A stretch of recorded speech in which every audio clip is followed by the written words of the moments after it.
Hi, I'm Alex Lindsey. I started at Ohio State University in 2015. I came to Ohio in 2012. I got my PhD with Dr. Peter Thomason, and then was hired on as faculty as an 50% teaching, 50% research split in horticulture and crop science, studying crop ecophysiology.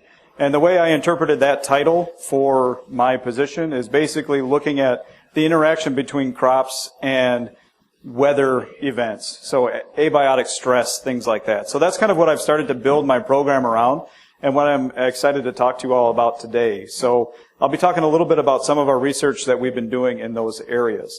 As far as stuff that I teach some of our agronomy classes, as my training is in agronomy, and I also teach seed science. So if your students are interested in agronomy, Ohio State does have a program for that. Have them come and talk to me. It's .227, Lindsey.227. Okay. So thank you very much for coming. As I'm sure you're aware, it's been kind of crazy from a weather standpoint over the last few years.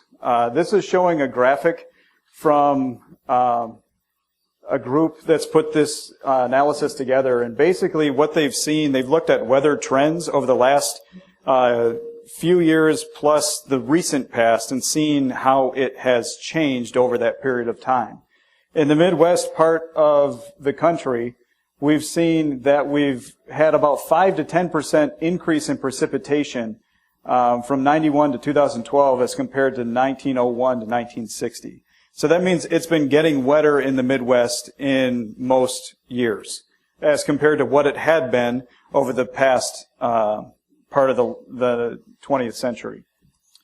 Additionally, we've had more rainfall events that have been more intense. We've seen an increase in intense events by about 37% during that time frame as well, meaning that our heavy rains are getting heavier. So the other thing that's predicted to change is the number of days between rainfall events. So our consecutive dry days is expected to increase, and it varies a little bit based on carbon emissions and predicted change rates and things like that. But basically, what I've been taking away from this is we've been getting heavier rainfall events that happen less frequently, but overall give us a little bit more precipitation. And so what that gives us is a good mix of stressful conditions for our crops. This could be stress because of water, lack of water, too much water at any given point in time, or maybe a combination of both, where you have drought symptomology during part of the year and have to deal with flood conditions in another part of the year. The other thing it could lead to is increased events with lodging. How many of you guys remember the term derecho from the 2013, 2014 seasons? This is me standing in my research plots for my PhD, wondering if I was going to get a PhD after this event happened. This is my cornfield that should have been over my head. It was V14. It was the perfect stage to be caught in the derecho and blow over. What ended up happening that year is we had some pretty severe goosenecking. The corn recorrected, and we just moved the combine over 15 inches and harvested like usual. So luckily we were able to salvage this study. But it led to some questions about how detrimental to yield can this actually be. So I guess events from my past are impacting my future research. Maybe they're the scars that haven't quite healed. The other thing to think about is temperature. Right? As temperature goes up, it's going to affect relative humidity, number of cloudy days, sunlight. It also could affect stress during the season. So these are all things that could be affected. This is one of my favorite quotes from Peter from the 2016 Agronomy Day. He basically said, "The weather this year has been uniformly variable." And it's held true in some instances for not just 2016, but some of the past years that we've seen. So this is looking at our 30-year average for two of our research locations in Ohio. Hoytville is northwest, South Charleston's kind of our western research station. And I'm showing the 30-year average precipitation data for June and July for those 2 months, and looking at the individual year data from 2016 or 15 through 2019. Basically, if there's a plus, it means we've been that many inches above normal or above the average. If it's a minus, we've been that many inches below. So to highlight that, the parts that populate up in blue here, northwest branch, we're either feast or famine. whether at least an inch above normal in June and July in 3 out of the last 5 years, or were below normal, at least an inch below normal, especially for July. So we've been dealing with either really wet or really dry conditions compared to the average. Same thing at Western here. 3 inches above normal, 1.2 inches above normal. In 2019, it was really wet, then it turned off. July was extremely dry. So these are some of the things we're dealing with. To help emphasize this is from the Western branch. July 11th, 2017 at the Western Agricultural Research Station. Looking at a flooded soybean field adjacent to a flooded wheat field. And all this water is coming through this culvert, emptying out. You can see the flow here into this cornfield. Probably 1 to 2 inches of standing water in between the rows. There's a very large storm that went through, causing all of this to happen. So you know it's bad when you can see the sky in the ground. It's basically the mirror effect, right? So this is just emphasizing some of the intensity that we're seeing. We were hosting a teacher workshop that day, and we were supposed to go out and take some measurements in plots. And so I put on my waders, took the pictures we needed to use to analyze, and we ended up moving that activity inside because nobody could actually walk around in the field. Despite this, we've been seeing yields increasing over time. So this is showing our corn yield through the different eras, right? This is open pollinated, double hybrid cross, single hybrid cross, kind of into this GMO era. But we've seen yields increase over time, but we've had some of these bad years show up, especially from a yield perspective. So we still have these concerns about our bad years, and what can we expect if we look at changing our management practices?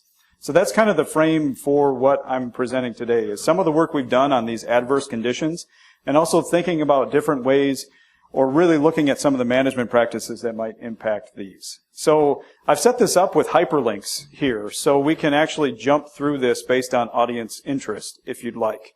So is there a particular topic, 1 through 4? I'm going to save final thoughts for the last one. So, but if we can do 1 through 4, kind of go in any order. So it's kind of up to you guys with what you'd like to hear. Are there any thoughts on where you'd like to start? Okay, I see a vote for number 4. Is that okay? 2 votes for 4. I see 1 vote for 1. 1 vote for 3. For number 5. We're going to save number 5 for the last. So, all right. The guy behind you had 5, but all right. Well, the good news is we'll probably have time to get to all of them. So, why don't we go ahead and start with 4, and then we'll work our way maybe backwards. 4, 3, 2, 1. Sound good? Okay.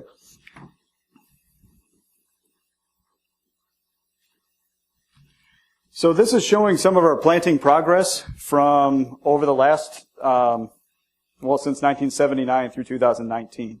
This graph was put together by Dr. Elizabeth Hawkins. I don't know if it was put out in a corn article or not, but basically it's showing that 2019 was our slowest planting year, basically since 1979. 2011 was a close second from an acreage perspective, from a planting progress, but 2019 was by far the worst. So we were very slow and delayed in planting. And so that kind of leads to this idea, if we're going to be having wet springs, what are some management practices we can do to adjust, maybe looking at our planting dates or possibly relative maturity, and how does that ultimately affect our yield in corn? Also, with regards to short season hybrids, there's this idea of cover crops, and if we plant a short season hybrid, could we potentially harvest sooner to open up our window for cover crop establishment in the fall? So it kind of has both utility here, either planting late and still getting it to yield, or planting it on time and harvesting a little earlier to increase cover crop establishment success. So how do modern short season hybrids compare in yield to conventional hybrids? Can these be productive alternate in late planting scenarios, and what seasonality may be gained for implementation of a cover crop? So that's what I'm planning to cover in this section here. So this study was done at 2 sites in Ohio, in Crawford County on farm, and also in Wayne County at the OERDC. And it was run from 2016 to 2018. And we looked at 3 different maturity groups. We had a 90 to 95 day RM group, a 96 to 100 group, and then a common set of maturities from 104 to 109. So that was kind of our comparative maturity group.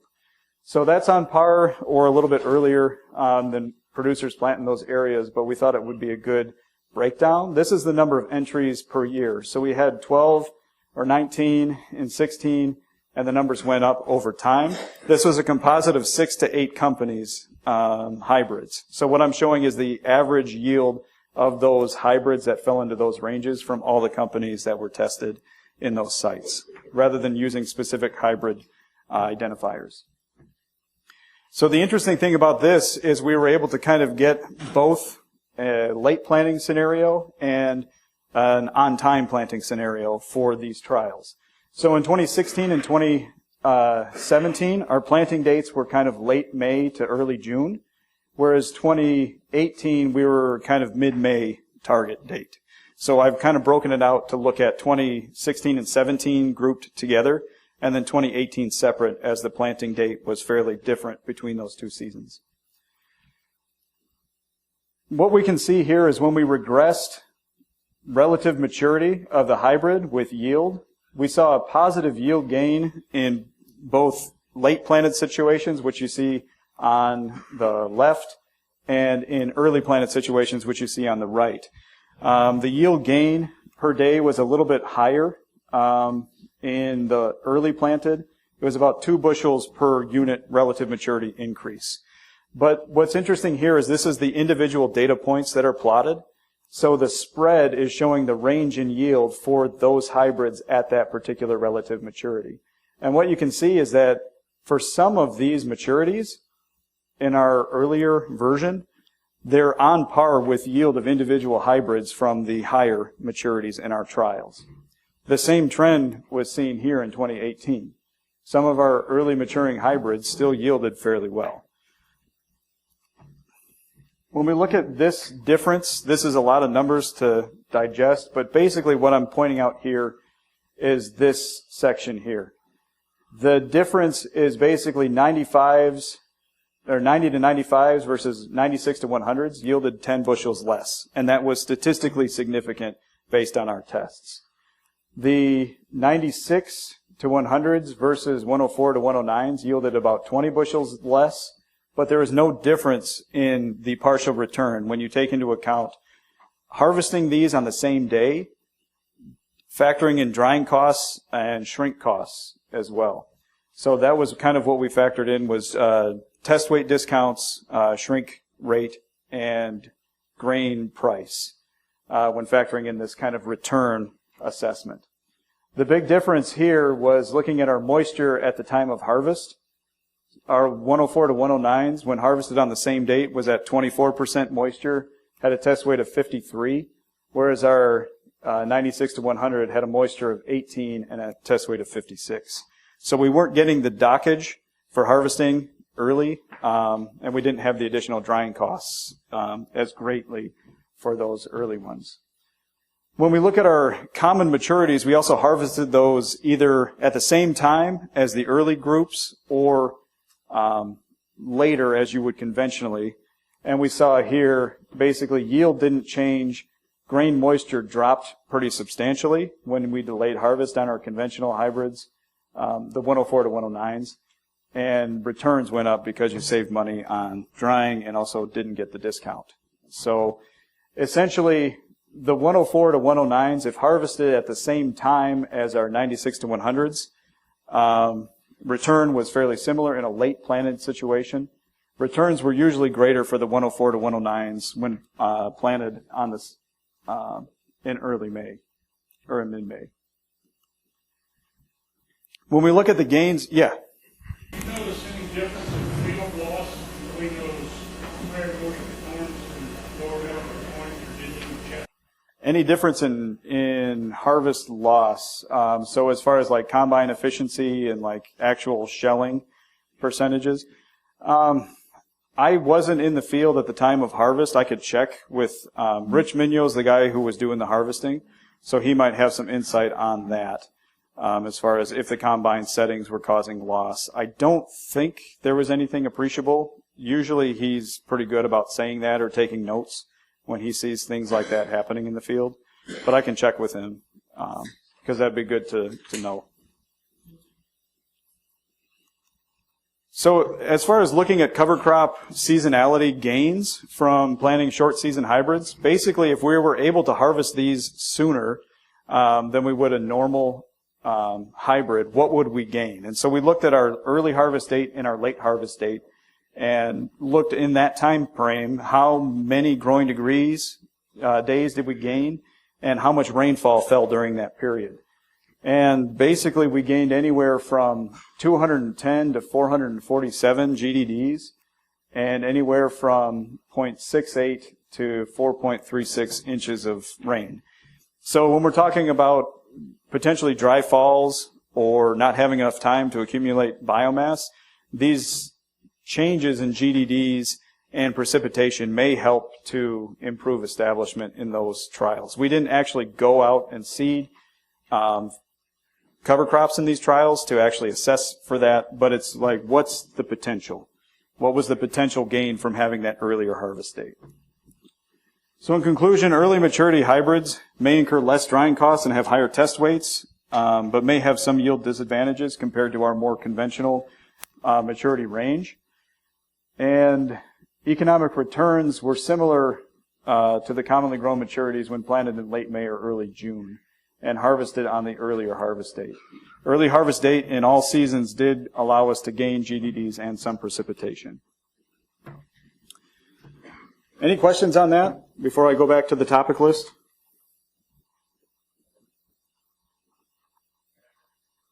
Okay, so let's look at the planting depth and, spoiler alert, planting depth and yield. So this is kind of some of the work that we were doing with Lance Conway's group. So Lance came earlier in the day if you were around for his talk. And so he was talking about smart firmers and emergence uniformity planting depth associations. So this was kind of a project that was using smart firmers in it, but that wasn't the main crux of this component. So when we talk about planting depth, we tend to recommend 1.5 to 2 inches for planting. Deeper planting is recommended under drier conditions. But if you plant early, you may consider planting a little bit shallower.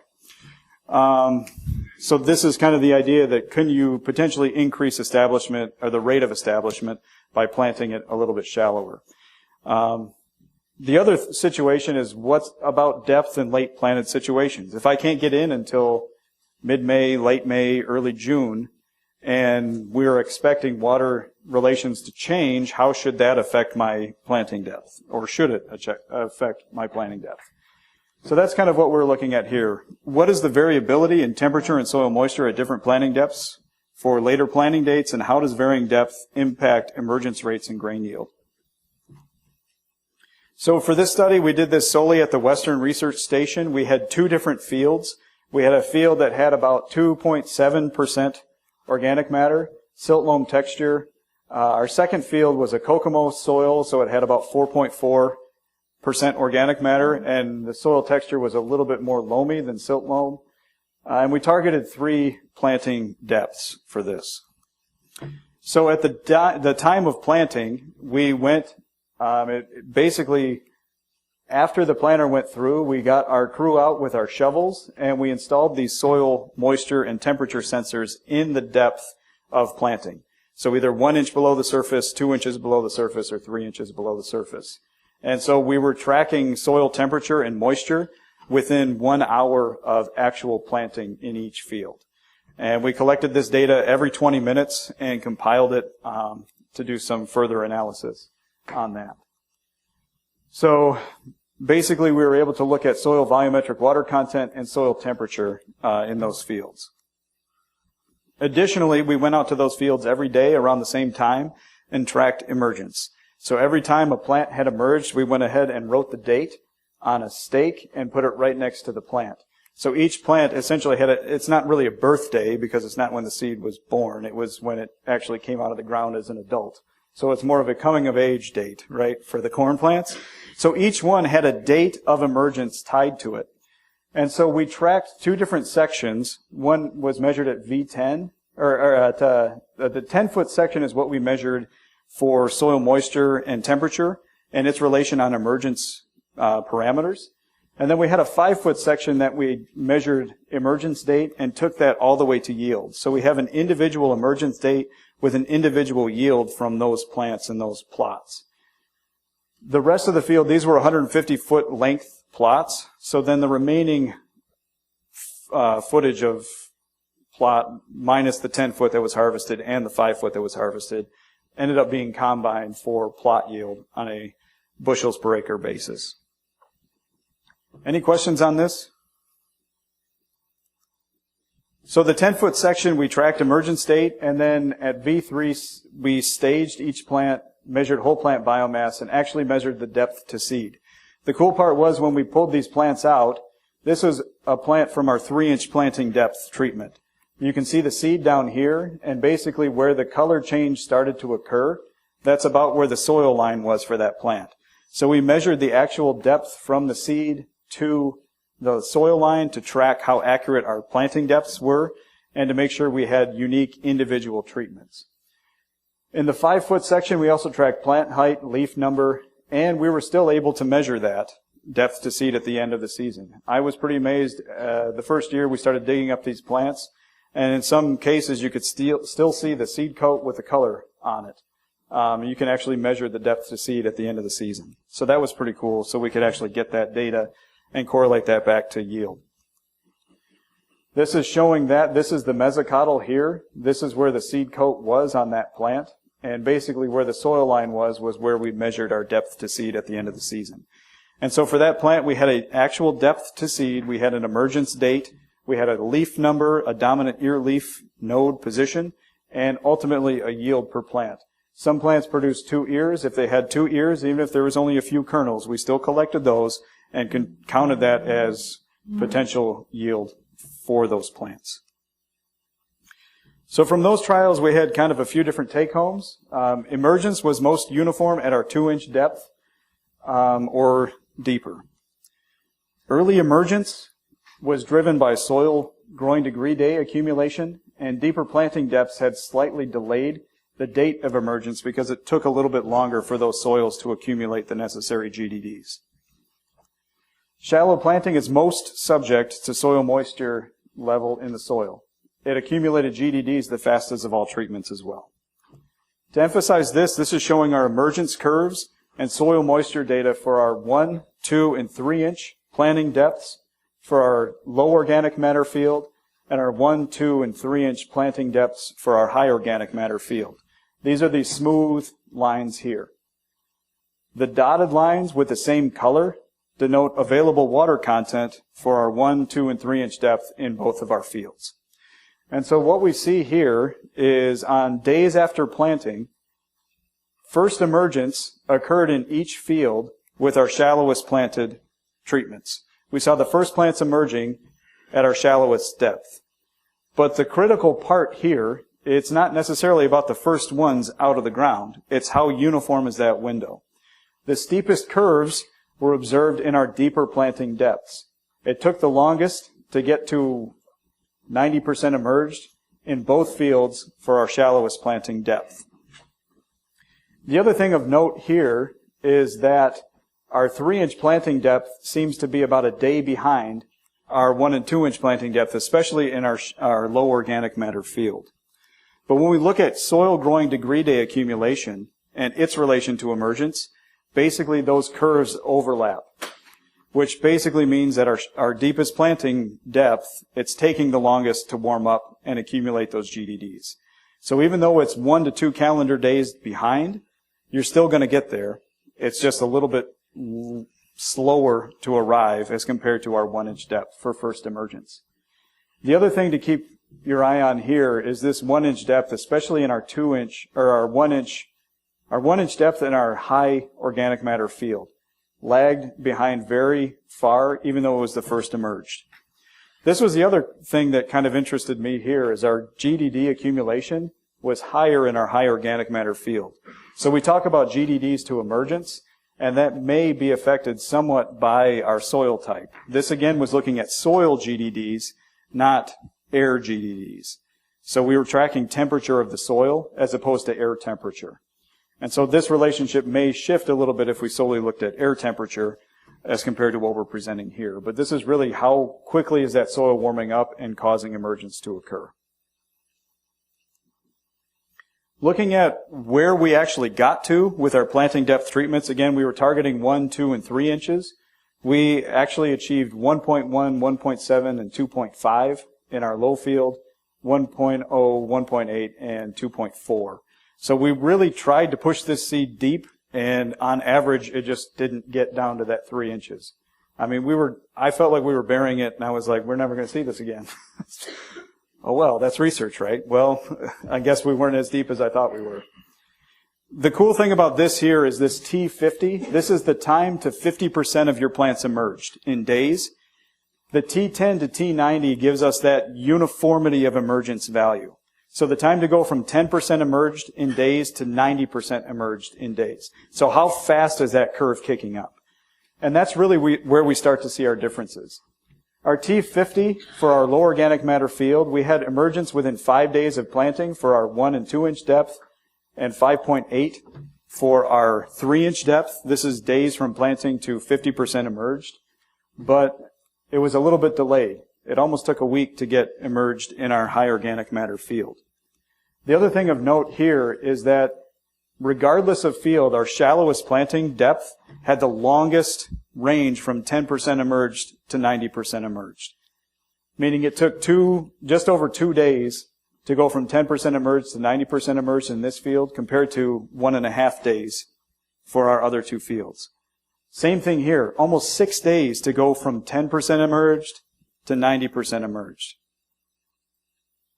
Even though the averages were fairly similar, right? That dramatically decreased 4 days or 3 days to go from 10% emerged to 90% emerged. The other thing to look at here is our GDDs. When we see this change in days, again, the GDD accumulation is fairly similar for that time range. But we see it dramatically increase with our shallow planting depth. Took more GDDs to get fully emerged. The other thing with this is in our shallowest planting depth, it was most subject to soil moisture. If we hadn't gotten a rain 3-4 days after planting, I don't know if we would have gotten to 90% emerged, to be honest, for an emergence rate in our shallowest planting depth.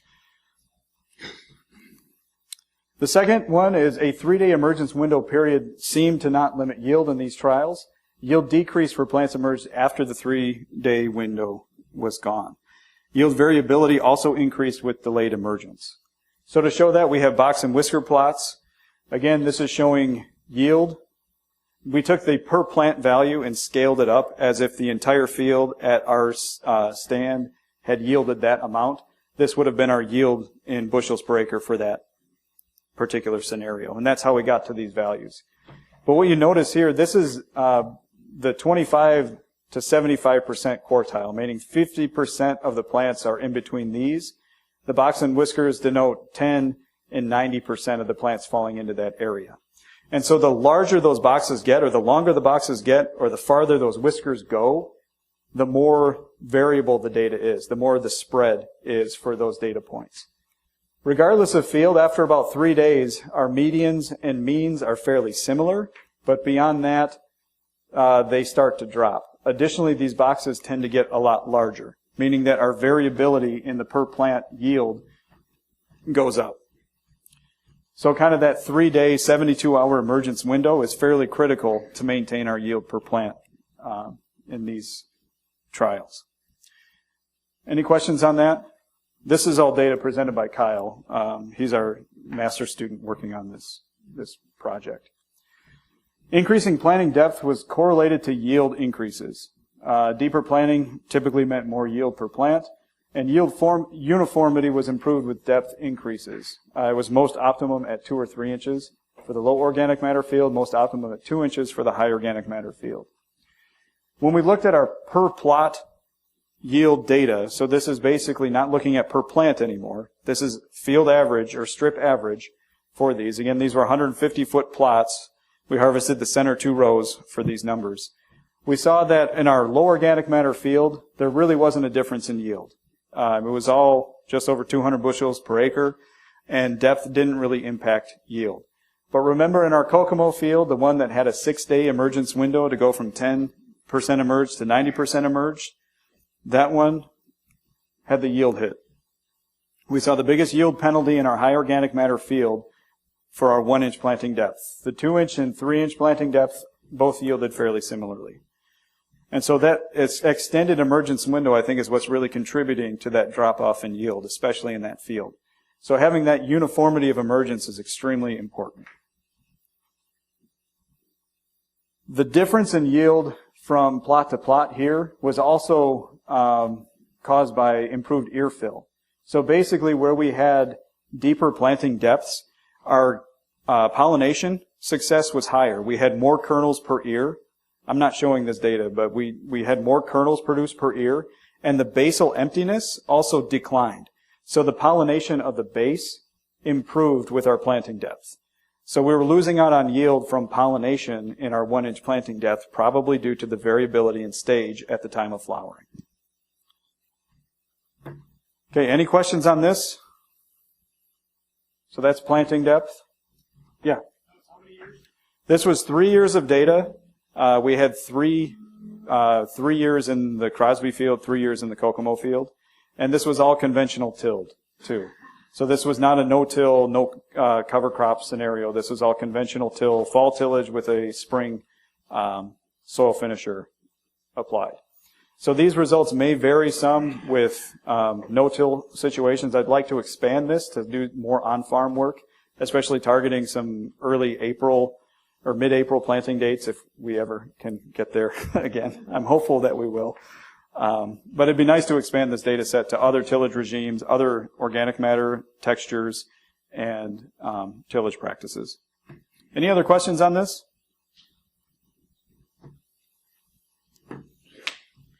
Okay.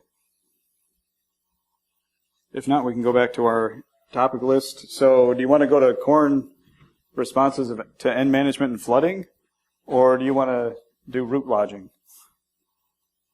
I like them both, so. Number 1? All right, we'll go to number 1.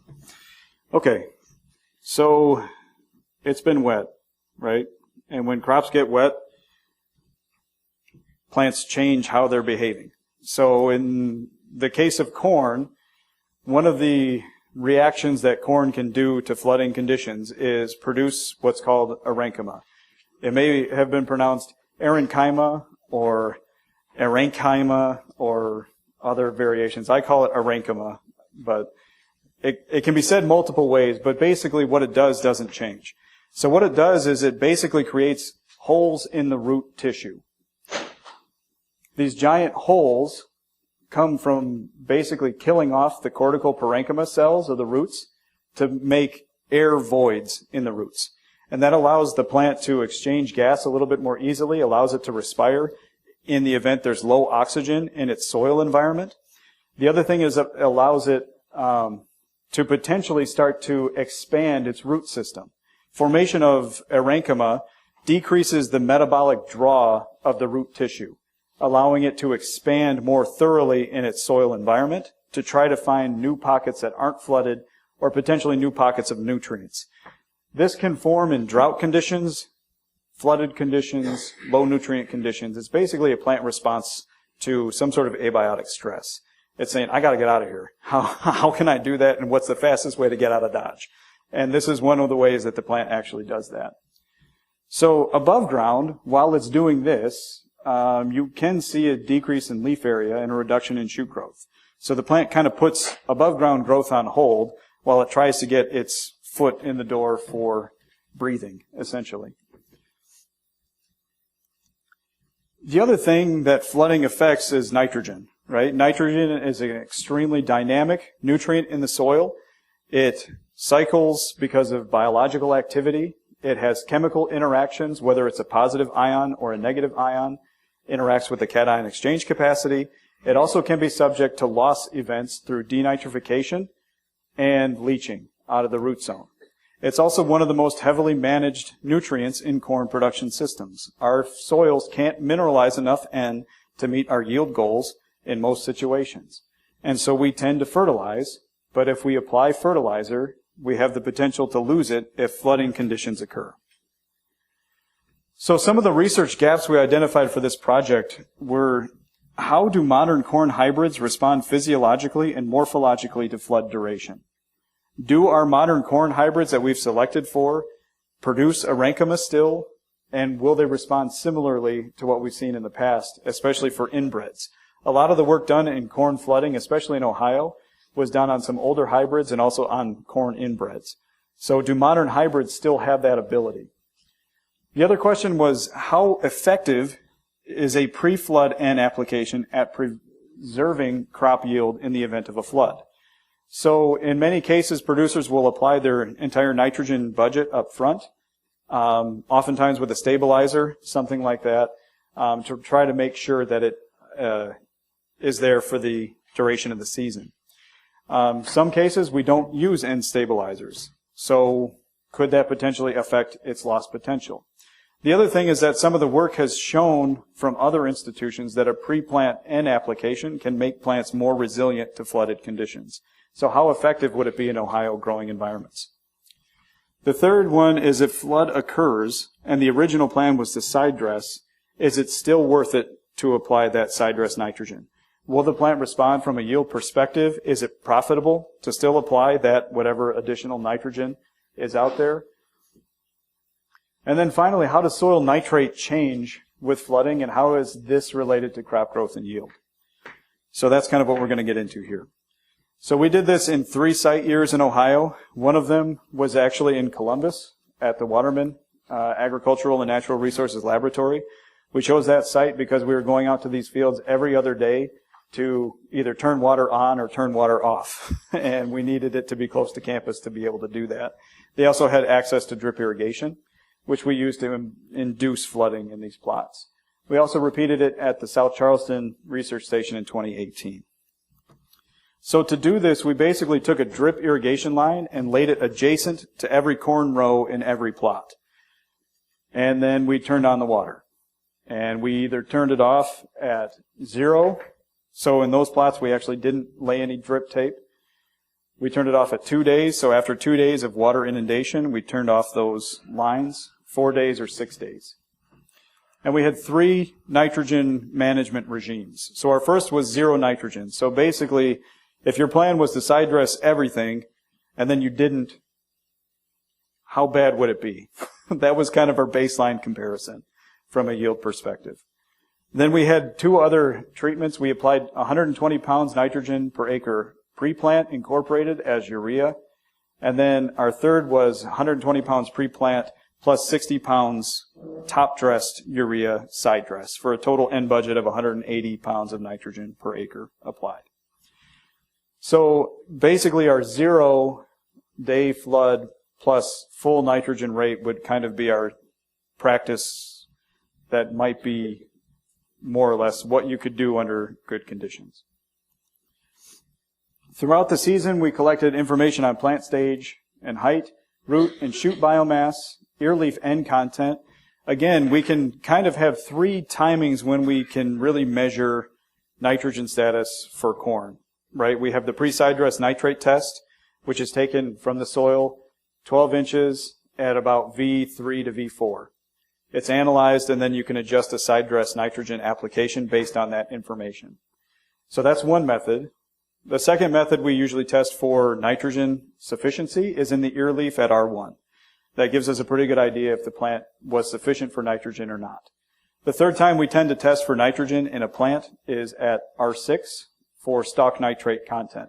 That tells us a pretty good indication if we were luxury applying nitrogen. Did we apply too much? Did it stay in the stalk?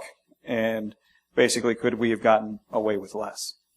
So the problem with an ear leaf N content or a stalk nitrate content test is that it's post-mortem, right?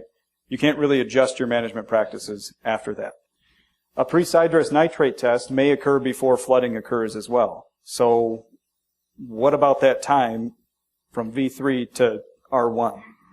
Could we do something in there? So we actually pulled some soil nitrate tests pre and post flood to see if we had any association with that level and yield at the end of the season. So with regards to height, basically a pre-plant nitrogen application, which occurred in our 2 lighter gray bars, helped in every case except for the 6-day flood.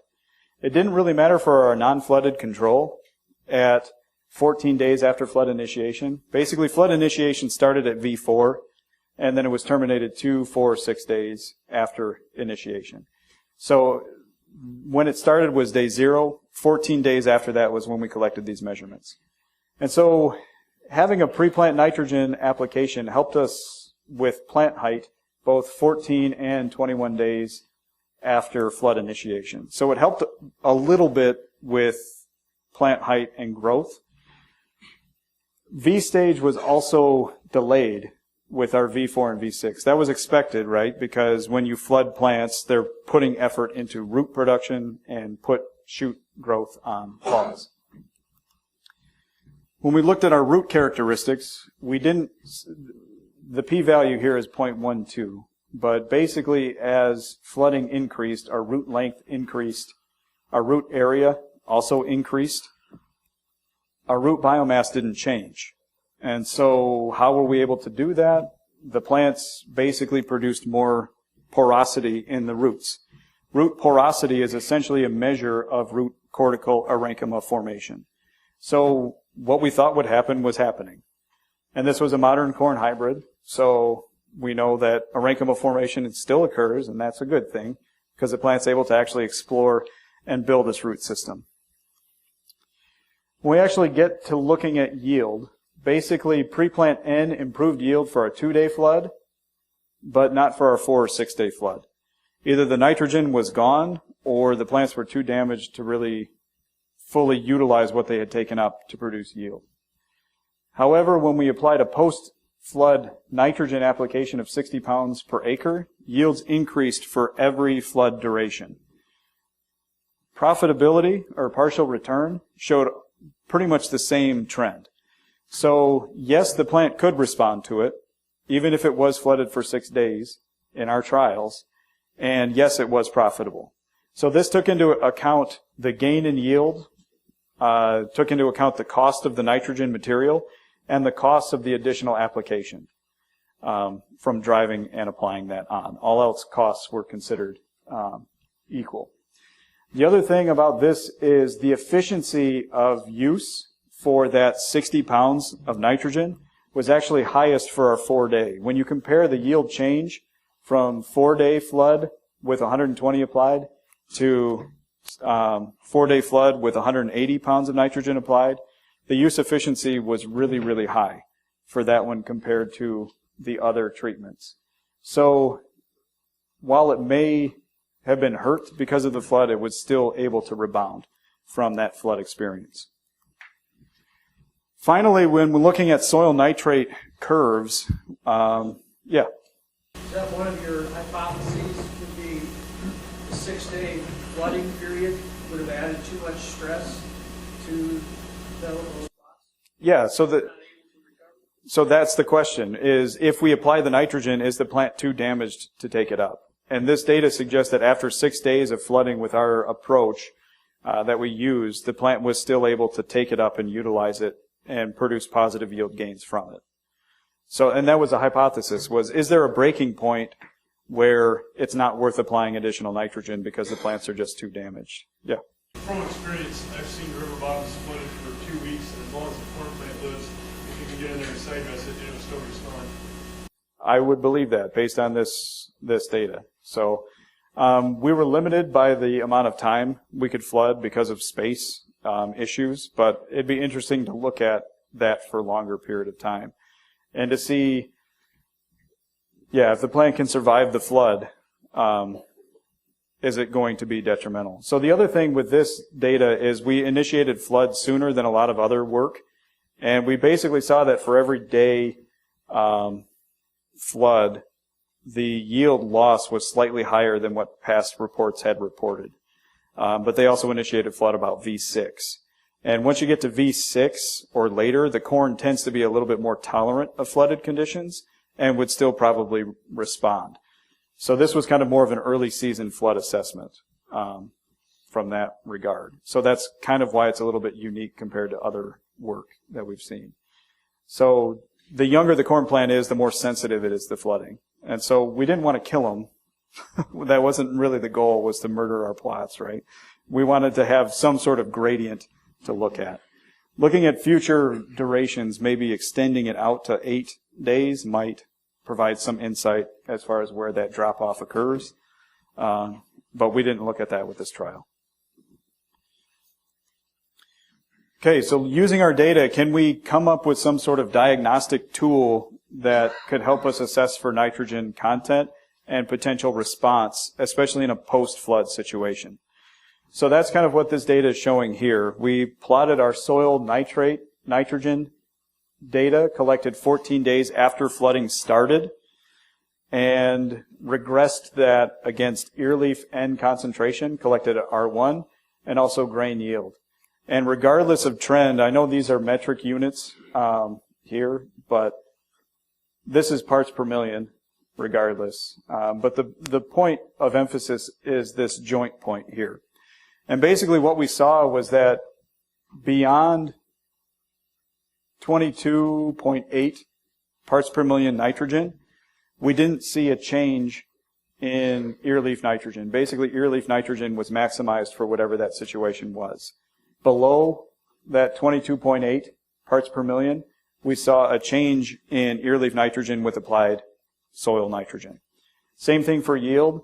Our breakpoint was about 22 parts per million.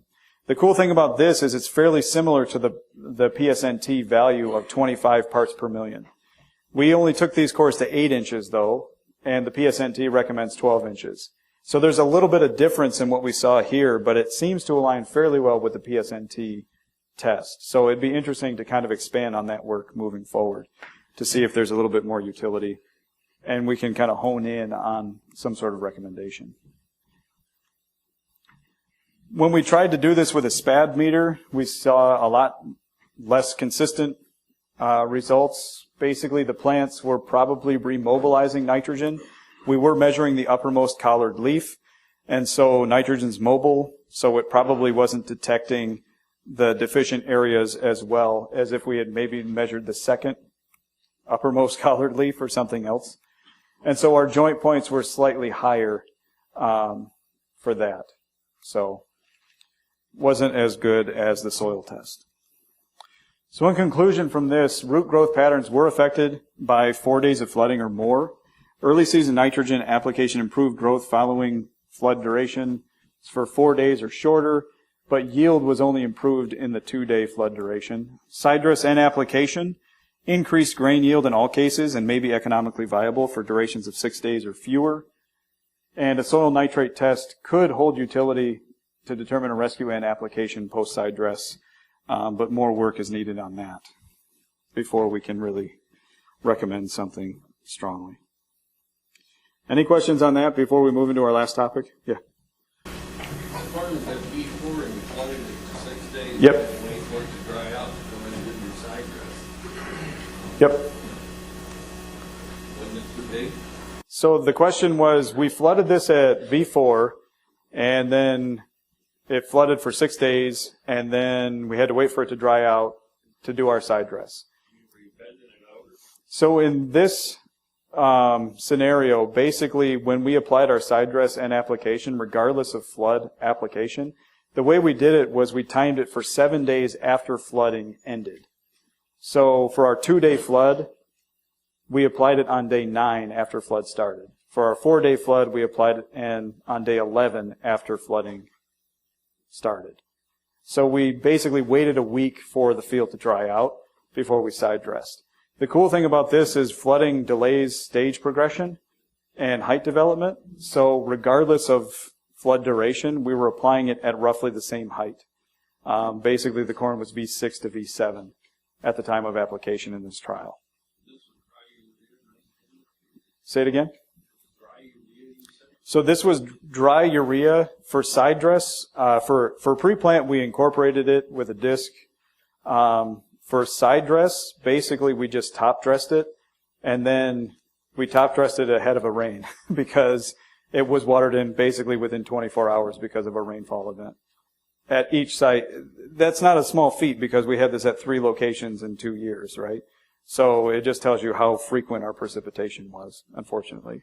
But that's kind of how we went about it this time. We didn't knife it in for the top dress. No. Other questions on this? Okay, so we're going to move on to the last topic here. So this is the one that's kind of near and dear to my heart. Strong winds can blow corn over, right? We're more subject to root lodging events here in the eastern corn belt than green snap events in most years. So what root lodging is basically the root balls can come out of the ground, the plants can be grown horizontally, but then they may actually recover. They may create some sort of response type wood in their, or fibers in their stem to actually correct for that lodging. The last information we had published on this in peer-reviewed journals was in the 1980s. So luckily Pioneer actually came to us and they said, we want you to look at this. And I said, yes, this is something I want to look at. So we did this at one location. So far we've got 2 years. We're repeating our 3rd year this year. We have 3 hybrids, 112 day, 2 112 days and 1 113 day, with a range in root scores. 4 was our poor root score, 6 was our moderate, and 8 was our good root score. And what we did is we actually induced lodging with boards. So we didn't have a wind tunnel or a wind machine, but we basically took 2x4s after we irrigated the site to saturate the soil, and we pushed the plants over. And that was fairly effective at causing our root lodging symptomology. We did this at V10, V13 to V14, VT to R1, and also R3. And basically this is showing recovery of plants 3 days after the V3 lodging treatment in 2018. 3 days after lodging, the plant was responded and growing back upright. The other thing we measured was silk date to see if that lodging response delayed silking or could affect pollination.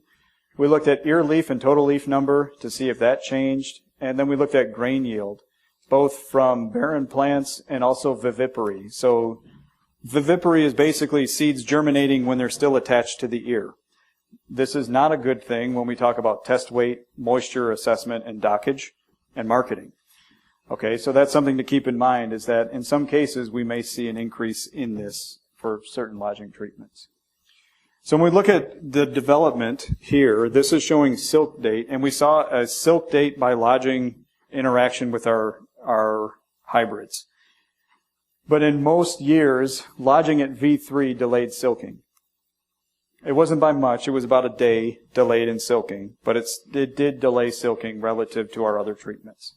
So lodging at V10, the plants were able to recover and silk on schedule. The V3 was delayed a little bit. Overall plant height was slightly shorter for our V13 as well. These ones were unaffected because, well, we hadn't lodged them yet. So they were basically equivalent to the control. When we look at yield loss, this is showing our yield in bushels per acre for our untreated, and then our yields in bushels per acre for our V10 lodging treatments, 13, VT, and R3. The change in yield here is basically percent loss as compared to the control. So when we lodged at V10, our yield loss was about 8% across hybrids and across years. So it really wasn't too dramatic. There was some yield penalty, but the plants did respond effectively. 25% yield loss at the V13 growth stage. 50% loss at pollination. That was our greatest yield loss as compared to the other lodging treatments. So it really impacted pollination success and kernel set. Those were kind of the two main things that were affected. At R3, our yield loss was only 33%.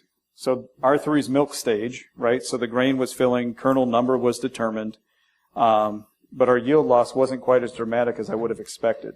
The biggest reason we saw issues at R3 is we had substantially more vivipary in our R3 treatment. We also had decreased kernel weight. So our test weight went down and the quality went down because those ears were in contact with the soil, and the added precipitation really caused them to start to germinate. it was more pronounced in this treatment as compared to the VTR1 treatment. VTR1 just had poorer kernel set. Kernel weight was higher though. So this might be something to consider in possible insurance options as well. When we talk about lodged corn, there could be a downed corn rider to add to your insurance policy. It may apply in this case, so that's something to discuss with your insurance agent moving forward. So in conclusion here, delayed silking at V13 did not impact yield components. Each hybrid had a differential response to stage of greatest susceptibility, but yield loss was greatest at VT to R1. The R3 did decrease yield, and it also really affected quality, which could affect marketability.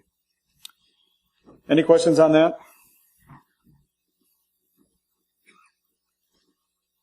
So with that, we can go to item number 5.